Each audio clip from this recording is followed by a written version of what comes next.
Olá pessoal, eu sou o André e eu e o Rodrigo Marques vamos apresentar para vocês o nosso trabalho prático, parte 3, de compressão de dados e reconhecimento de padrões da disciplina de AIDS 3.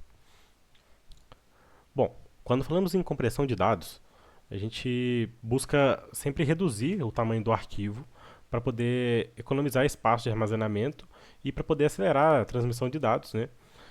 Já que um arquivo menor ele demanda menos recursos para poder ser transmitido. Para fazer a compressão de dados, existem diversas formas, tá? A gente vai focar aqui nos métodos estatísticos e de dicionário.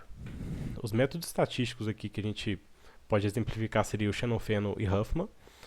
A gente vai dar um foco para Huffman aqui, que foi a implementação do nosso trabalho. E nos métodos de dicionário a gente pode exemplificar aqui o LZ77, LZ78 e o LZW, que vai ser exemplificado daqui a pouquinho também, que foi também implementado no nosso trabalho.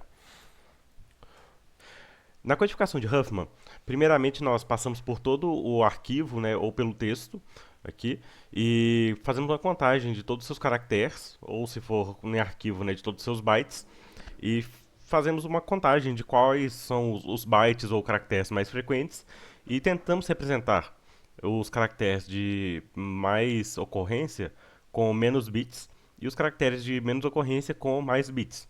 Dessa forma, nós conseguimos reduzir um pouco o tamanho do arquivo. Por exemplo, podemos perceber que nessa montagem dessa árvore de Huffman, o H ficou mais abaixo do que o F, um nível abaixo. Isso significa que ele vai ser representado com um bit a mais do que o F.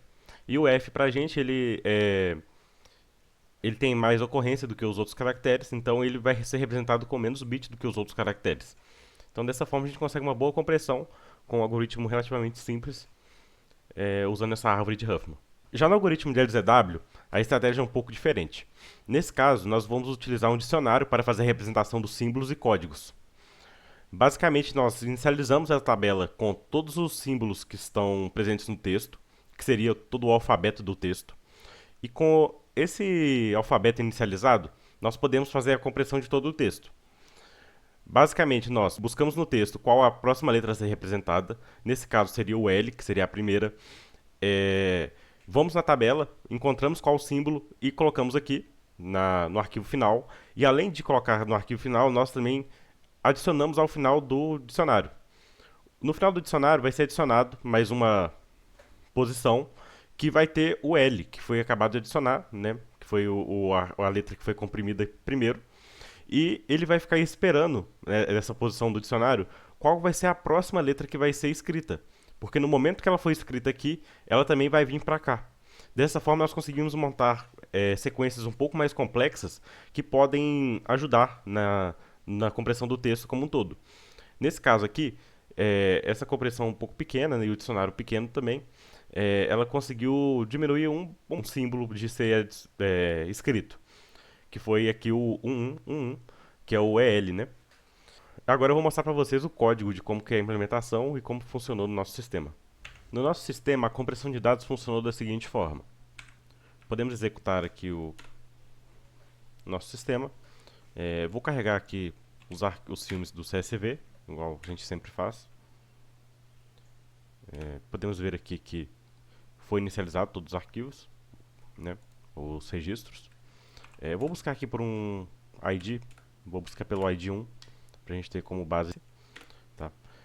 Eu vou fazer uma compressão aqui do arquivo dados.eds3, que é esse que está aberto aqui. Tá? A compressão é feita ao mesmo tempo em ambos algoritmos. Então, por exemplo, Huffman para a gente aqui comprimiu 30,98 e LZW 40,31, um pouquinho mais eficiente do que o Huffman nesse caso. Eu vou apagar aqui esse arquivo dados.eds3 para poder a gente não ter mais ele para poder fazer a busca, tá? Esse aqui é o dado comprimido com Huffman, o dados comprimido com Huffman, e esse aqui é o dados comprimido com LZW, tá? Eu vou fazer a descompressão aqui agora e vai ser possível notar que vai aparecer um novo arquivo aqui, que é o dados.eds3, tá? A descompressão ela é feita baseada na extensão. Então, por exemplo, o que tem Huffman vai descomprimir com Huffman, o que tem LZW vai descomprimir com LZW. Por exemplo, aqui descomprimiu com Huffman, 0,16 segundos. E aqui o dados.eds3 que a gente tinha visto antes. Tá? Se a gente agora vier aqui e fizer uma busca por ID, ele vai buscar nesse arquivo e vai conseguir encontrar aqui. Vou falar agora sobre reconhecimento de padrões. Reconhecimento de padrões é o processo de encontrar padrões dado um alfabeto. Então, fazer uma busca de uma string em um texto, talvez. E existem diversos algoritmos que fazem esse reconhecimento de padrões em texto. Nós temos dois tipos: o casamento exato de padrões, onde nele a gente tem força bruta, KMP, Arro-Coracic, Boyer-Moore e Shift-End exato.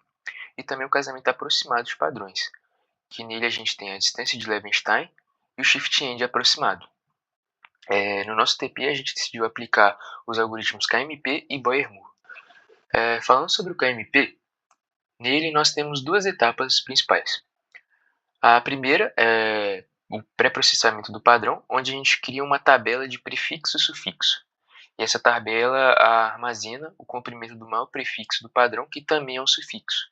E aí, usando essa tabela, quando há uma comparação de caractere que dá errado, a gente usa ela para evitar comparações redundantes e fazer um deslocamento mais eficiente. Dando um exemplo agora do uso do algoritmo de KMP, a gente vê que ele é o padrão ativo aqui. Eu vou buscar todos os registros que tenham o padrão Doctor. E aí a gente tem uma lista de todos os registros onde o padrão Doctor aparece, seja em qual for dos campos, já que o padrão é pesquisado no registro todo. A função basicamente retorna uma lista de longs, que são os endereços onde esse padrão foi encontrado. E a gente passa esses longs para uma função utilitária que vai retornar o registro em que aquele endereço está contido. E aí a gente tem a lista de todos os registros onde esse padrão aparece. E falando sobre o Boyer-Moore, nós temos duas regras que nós utilizamos para fazer a comparação em Boyer-Moore. A primeira é a regra do caractere ruim, que quando há uma incompatibilidade, o padrão é deslocado para alinhar com a última ocorrência daquele caractere, que deu incompatibilidade. Se esse caractere não existir, o padrão é movido além dessa posição. E a regra do sufixo bom é que quando parte do padrão coincide, mas ainda há uma incompatibilidade. Aí o padrão é deslocado para alinhar com o próximo sufixo que corresponde àquele padrão. Normalmente, a gente escolhe a regra se baseando no maior deslocamento entre as duas regras. Fazendo uma demonstração agora do algoritmo de Boyer-Moore, que é a pesquisa por padrão em uso aqui agora, eu vou pesquisar por todos os registros que contêm o padrão murder, e que a gente obtém uma lista de todos os registros onde o padrão murder aparece, seja em qual for o campo pesquisado. Essa foi a nossa apresentação do TP3, obrigado por ver, e aqui está o código fonte caso queira dar uma olhada.